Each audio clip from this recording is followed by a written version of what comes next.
அஸ்ஸலாமு அலைக்கும். அன்பார்ந்த அனைத்து உறவுகளுக்கும் இனிய மாலை வணக்கம். மீண்டும் மிக முக்கியமான பல தகவல்களோடு தான் வந்திருக்கேன். வீடியோ இப்போ கடைசி வரைக்கும் பாருங்கள்.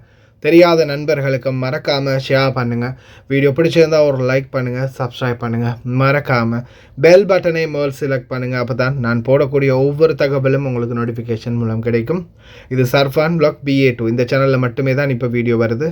மற்ற சேனலை சஸ்பெண்ட் பண்ணிட்டாங்க. அந்த சேனல் கிடைக்கும் வரைக்கும் இதில் மட்டும்தான் வீடியோ வரும். குவைத் அமீருடைய உத்தரவு கிடைத்துள்ளது. அமீரினுடைய ஆணை பிறப்பிக்கப்பட்டு விட்டது. வெளியில் யாரெல்லாம் மக்காம அடித்து வேலை செய்கிறீங்களோ 10,000 தினார் அபராதம், 5 வருடம் சிறை உங்களுடைய கஃபீலுக்கு. ஞாபகம் வச்சுக்கோங்க. அதே போல தான் அடுத்த தகவல், இதை பார்த்துடலாம். இலங்கை பணிப்பெண் ஒருவர் டிக்டாக்ல வீடியோ போட்டுக்கிறாங்க. அது எப்படி வீடியோ போட்டிருக்காங்கன்னா, ஒரு பையனை வச்சுட்டு ஏதோ ஒரு லவ் சாங் ஒன்று போட்டு அந்த சாங்குக்கு வந்து அவங்க அந்த மெட்டு போட்டுக்கிட்டு அந்த பையனை தொட்டு அவன் காதை பிடிச்சி அவன் கன்னத்தை பிடிச்சி இழுத்து அவன் கன்னத்தை பிடிச்சி பாட்டு படிச்சுக்கிட்டு அப்படியே இந்த வீடியோ போட்டுக்கிறாங்க.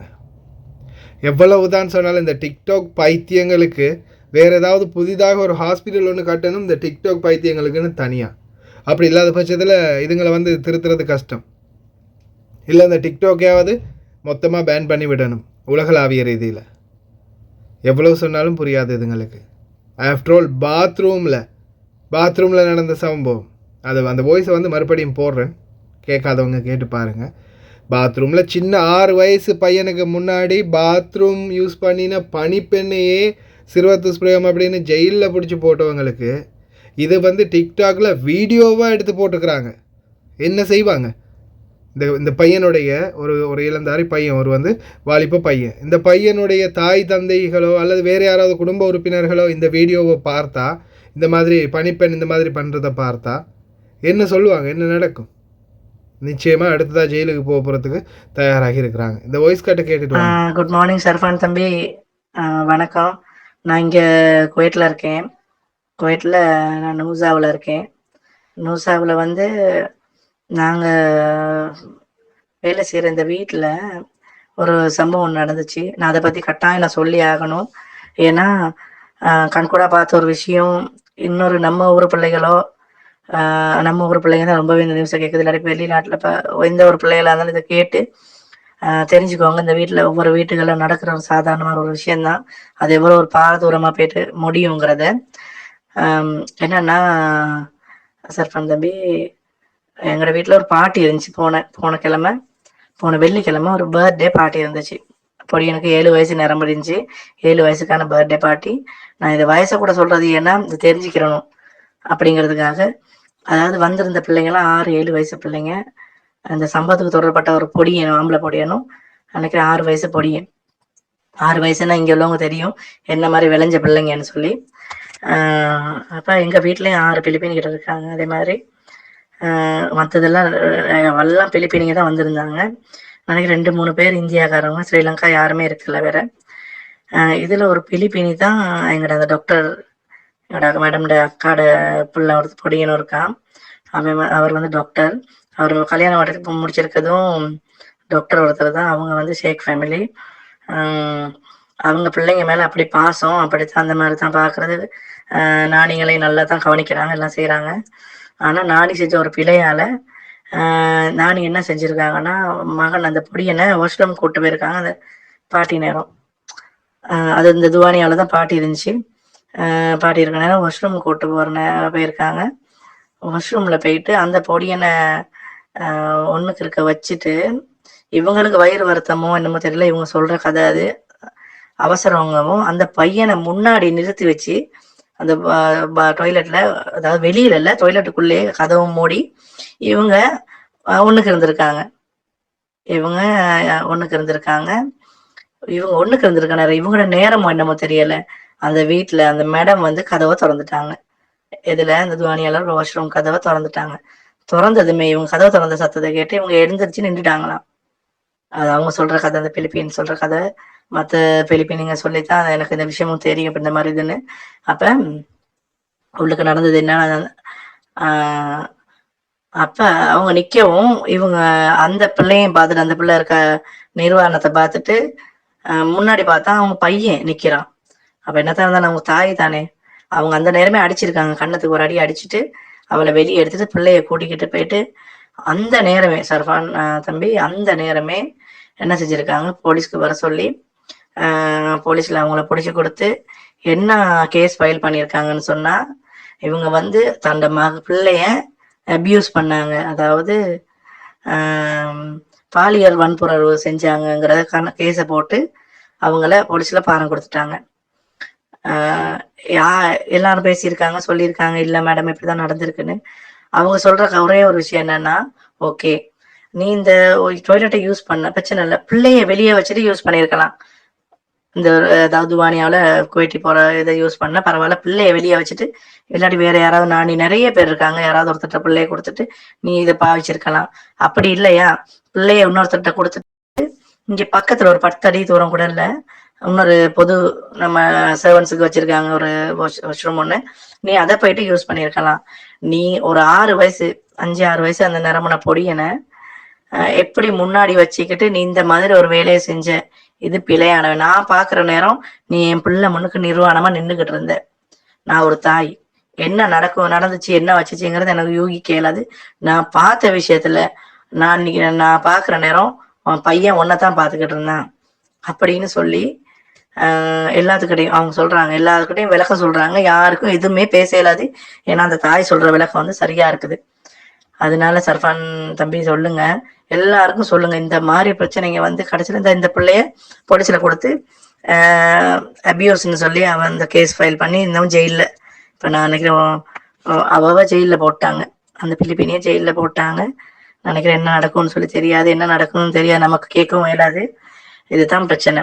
இந்த பிரச்சனையை சர்ஃபான் தம்பி இந்த மாதிரி பிரச்சனைகளை சொல்லுங்க, நம்ம ஆட்களுக்கு கொஞ்சம் பத்திரமா இருந்துக்கோங்க, இந்த மாதிரி வேலைகளை செய்ய போக வேணாம். இதை சட்டம் சொல்லி அவனுங்கிட்ட, ஏன்னா இந்த மாதிரி எத்தனை பேருக்கு இப்படி நடக்குதுன்னு தெரியல. எல்லாம் நிறைய பிள்ளைகள் பாக்குறவங்க இருக்காங்க, அவங்களோட கொஞ்சம் எடுத்து சொல்லுங்க. நன்றி சர்ஃபான் தம்பி. ஒரு சின்ன பையன் 6 வயசு பையன் 7 வயசு பையனுக்கு முன்னாடி, அதுவும் வளர்த்த 5 வருஷமாக வளர்த்த அந்த பெண் முன்னாடி இருந்ததுக்கு இந்த நிலைமைன்னா, இது வளர்ந்த நல்ல ஒரு வாலிப பையன். அந்த பையனை வச்சுட்டு இந்த மாதிரி வீடியோ போட்டா இவங்க வந்து நினைக்கிறது நம்ம டிக்டாக் போடுற நம்ம ஆளுங்க தான் பார்க்க போகிறது, இவங்களுக்கெல்லாம் எங்கே தெரிய போகுது அப்படின்னு தான் இவங்க நினைக்கிறது. ஆனால் அது வந்து ஒரு பாரதூரமான நிலைமைக்கு போகும். ஒருவேளை சிலர் வந்து சொல்லலாம், எங்கள் பாபா மாமாக்கே தெரியும், அதெல்லாம் ஒன்றும் சொல்ல மாட்டாங்க, அவங்களுக்கே தெரியும், அவங்க தெரிஞ்சு தான் நான் வீடியோ போடுறேன். ஆமாம், அவங்களுக்கு தெரிஞ்சு நீங்கள் வீடியோ போடுறீங்க, அவங்க அதை பெருசாக நோட் பண்ண மாட்டாங்க, மீட்டர் பண்ண மாட்டாங்க, அதை பெருசாக பார்க்காதவங்களாம் இருக்கலாம், அதை கணக்கெடுக்காதவங்களாம் இருக்கலாம். ஆனால் அதே குடும்பத்தில் யாராவது ஒருத்தர் கையில் அந்த வீடியோ மாட்டுச்சுன்னா அதெல்லாம் சரியாக வச்சு செஞ்சிருவாங்க. அதெல்லாம் பக்காவாக அவங்கள வந்து எந்த லெவலில் மாட்டி விடணுமோ அந்த அளவுக்கு செஞ்சுருவாங்க. அது வந்து நான் அன்றைக்கும் சொன்னேன், நம்ம வீட்டோட நம்ம கூட வேலை பார்க்குறவங்க இல்லை நம்மளோட குடும்பங்களில் வேறு யாராவது பாபா மாமாவுடைய குடும்பங்கள் வேலை பார்க்குற யாராவது ஒரு நம்ம பணிப்பெண்ணாக இருக்கலாம், அல்லது நம்மளோட கொஞ்சம் கோபக்கார பணிப்பெண்ணாக இருக்கலாம், நம்மளோட ஏற்கனவே முட்டிக்கிட்டு சண்டை பிடிச்ச ஒருத்தராக இருக்கலாம். என்னது தேவையில்லாத வேலை, பசங்களை வச்சுட்டு இப்படியெல்லாம் வீடியோ போடுறது அப்படின்னு கொஞ்சம் குத்தி விட்டாங்கன்னா போதும், லைட்டாக எண்ணெயை தெளித்து கொளுத்தி விட்டாங்கன்னா போதும். அதுக்கு பிறகு அடுத்த மாமா என்ன செய்வாங்க, அந்த நெருப்பை வந்து குபுன்னு எரிய வச்சுருவாங்க. துவானியாவில் சரி வேறு எங்கேயாவது ஒரு இடத்துல போயிருந்து உட்காந்து, இந்த பாரு இப்படியெல்லாம் இந்த பனிப்பெண் வந்து வீடியோ போடுறா, இப்படியெல்லாம் வீடியோ போட்டால் நம்மளுக்கு தானே அசிங்கம், ஏன் இப்படியெல்லாம் பண்ணுறா, என்னது இந்த மாதிரிலாம் பண்ணுறது அப்படின்னு கொஞ்சம் லைட்டாக உங்கள் மாமா பாபாவை கொளுத்தி விட்டாங்கன்னா அதுக்கப்புறம் வந்து ஒன்று ஃபோன் உடைக்கிறது, இல்லை உங்களை அடிக்கிறது, இல்லை போலீஸில் பிடிச்சி கொடுக்குறது, இல்லை டிக்கெட்டை போட்டு நாட்டுக்கு அனுப்புறது, இந்த மாதிரி ஏதாவது ஒரு பிரச்சனைக்கு நிச்சயமாக சத்தியமாக முகம் கொடுக்க வரும். சாதாரணமாக ஒரு சின்ன பையன், அவங்களே 5 வருஷமாக வளர்த்த பையன், அந்த பையனோட பாத்ரூமில் இருந்ததுக்கே, பாத்ரூமில் இவங்க வந்து பாத்ரூம் யூஸ் பண்ணதுக்கே இந்த நிலைமைன்னா, அப்போ இந்த மாதிரி விடயங்களுக்கெல்லாம் யோசிச்சு பாருங்கள். அடுத்தது ப்ரூஃப், ஆதாரம் புகாரி முஸ்லீம் அப்படின்ற மாதிரி ஆதாரத்தோட கையில் வீடியோவோடு இருக்கிறீங்க.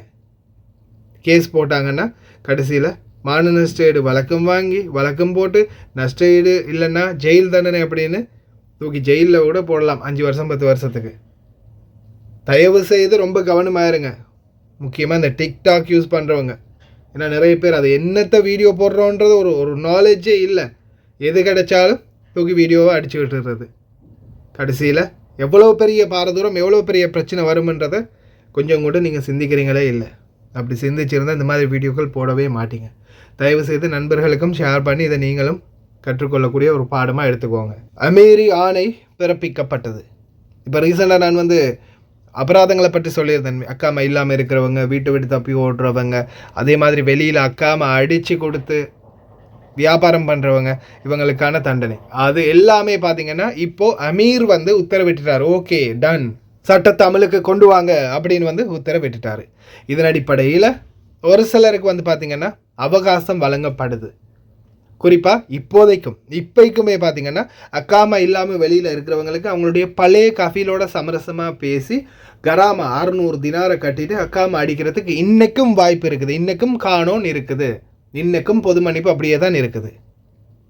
600 தினாரை கட்டிட்டு நீங்கள் உங்களுடைய பழைய கஃபீலோட பேசி அக்காமா அடிச்சுக்கொள்ள முடியும். ஒன்று அவர் அடிக்கலாம், இல்லை அவர்கிட்ட ரிலீஸ் எடுத்து கராமாவை கட்டிட்டு அதுக்கப்புறமா அவர்கிட்ட ரிலீஸ் எடுத்து நீங்கள் வேறொரு கஃபீலுக்கிட்ட அக்காமா அடிச்சுக்கொள்ளலாம். காதிம் டு ஷூன் கிடையாது, காதிம் டு காதின். அதே மாதிரி ஷூனாக இருந்தாலும் கம்பெனிகளில் நீங்கள் பேசி கம்பெனியோட சமரசமாக பேசிவிட்டு அதுக்கப்புறமா அவங்களுக்கு அந்த 600 தினாரை கம்பெனிக்கு அந்த இதுக்கு முக்காலஃபாக கட்டிட்டு அதுக்கப்புறமா நீங்கள் அந்த கராமாவை கட்டினதுக்கப்புறமா கம்பெனிலேருந்து ரிலீஸ் எடுத்து வேறொரு கம்பெனிக்கு மாற்றிக்கொள்ளலாம். அந்த சட்டம் இன்னமும் செயல் அமலில் இருக்குது அப்படின்றத ஞாபகத்தில் வச்சுக்கோங்க. நீங்கள் வாசிக்க தெரிஞ்சவங்க இருந்தால் இதில் ஃபுல்லாகவே வாசிங்க. ஃபுல் கட்டுரையை அப்படியும் நான் உள்ளே என்டர் பண்ணியிருக்கிறேன். அதே மாதிரி விசிட் விசாவில் போகலைன்னா 1 வருஷம் ஜெயில், 1200 தினார் அபராதம். அதையும் ஞாபகத்தில் வச்சுக்கோங்க. அதே மாதிரி 5 வருடம் சிறை தண்டனையும், குறிப்பாக 10,000 தினார் அபராதம். யாருக்கு? வெளியில் அக்காம அடித்து வியாபாரம் பண்ணுறவங்களுக்கு. இன்றைக்கி நிறைய பேருடைய பிஸ்னஸும் அதுதான், வெளியில் வேலை செய்கிறவங்களுடைய நிறைய பேருடைய ஹாபியும் இப்போ அதுதான். நிறைய பேர் வெளி வீசா. இனிமே உங்களுக்கு புரியும், ஒரு நாள் பிடிப்பட்டிங்கன்னா வெளி வீசாவுடைய தாக்கம் அப்படின்னா என்னன்றது. ஏன்னா இந்த குவைத் நாட்டில் வெளி வீசா அப்படின்ற பேரே இல்லை, அப்படி ஒரு சட்டமும் இல்லை, அப்படி ஒரு அனுமதியும் இல்லை. வெளி வீசா அப்படின்றது இங்கே கிடையவே கிடையாது. நீங்கள் எந்த ஸ்பான்சருக்கு கீழே வாரீங்களோ அந்த ஸ்பான்சருக்கு கீழே மட்டுமே தான் உங்களால் வேலை செய்ய முடியும். அதை தவிர்த்து வேறு யாராலையும் வேலை செய்ய முடியாது, வேறொரு இடத்துல வேலை செய்ய முடியாது. அப்படி ஒரு அனுமதி இல்லை. அது துபாயில் கட்டாரில் வேணா இருக்கலாம். நீங்கள் வெளியில் அக்காம அடிச்சுட்டு ஒரு ஸ்பான்சரை பிடிச்சி வேலை செய்கிற மாதிரி. ஆனால் இங்கே அப்படி எதுவுமே இல்லை.